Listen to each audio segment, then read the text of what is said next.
شروع اللہ کا نام لے کر جو بڑا مہربان نہایت رحم والا ہے۔ سورہ مؤمنون آیت 23 تا 34۔ اور ہم نے نوح کو ان کی قوم کی طرف بھیجا تو انہوں نے ان سے کہا کہ اے قوم، اللہ ہی کی عبادت کرو، اس کے سوا تمہارا کوئی معبود نہیں، تو کیا تم ڈرتے نہیں؟ اس پر ان کی قوم کے سردار جو کافر تھے کہنے لگے کہ یہ تو تم ہی جیسا آدمی ہے، تم پر بڑائی حاصل کرنی چاہتا ہے، اور اگر اللہ چاہتا تو فرشتے اتار دیتا۔ ہم نے اپنے اگلے باپ دادا میں تو یہ بات کبھی سنی نہیں۔ اس آدمی کو تو دیوانگی کا عارضہ ہے، تو اس کے بارے میں کچھ مدت انتظار کرو۔ نوح نے کہا کہ پروردگار، انہوں نے مجھے جھٹلایا ہے، تو میری مدد کر۔ پس ہم نے ان کی طرف وحی بھیجی کہ ہمارے سامنے اور ہمارے حکم سے ایک کشتی بناؤ۔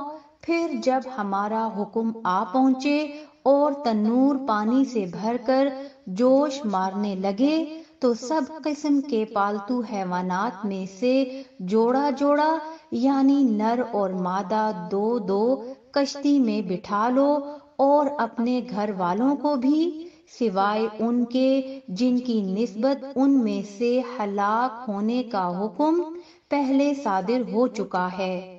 اور ظالموں کے بارے میں مجھ سے کچھ نہ کہنا، وہ ضرور ڈبو دیے جائیں گے۔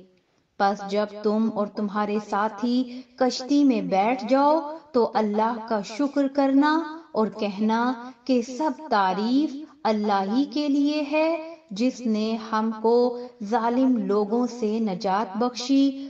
اور یہ بھی دعا کرنا کہ اے پروردگار، ہم کو مبارک جگہ اتاریو، اور تو سب سے بہتر اتارنے والا ہے۔ بے شک اس قصے میں نشانیاں ہیں، اور ہمیں تو آزمائش کرنا تھی۔ پھر ان کے بعد ہم نے ایک اور جماعت پیدا کی، اور انہی میں سے ان میں ایک پیغمبر بھیجا جس نے ان سے کہا کہ اللہ ہی کی عبادت کرو، کہ اس کے سوا تمہارا کوئی معبود نہیں، تو کیا تم ڈرتے نہیں؟ اور ان کی قوم کے سردار جو کافر تھے اور آخرت کے آنے کو جھوٹ سمجھتے تھے، اور دنیا کی زندگی میں ہم نے ان کو آسودگی دے رکھی تھی، کہنے لگے کہ یہ تو تم ہی جیسا آدمی ہے، جس قسم کا کھانا تم کھاتے ہو اسی طرح کا یہ بھی کھاتا ہے، اور جو پانی تم پیتے ہو اسی قسم کا یہ بھی پیتا ہے۔ اور اگر تم نے اپنے ہی جیسے آدمی کا کہا مان لیا، تب تو تم گھاٹے میں پڑ گئے۔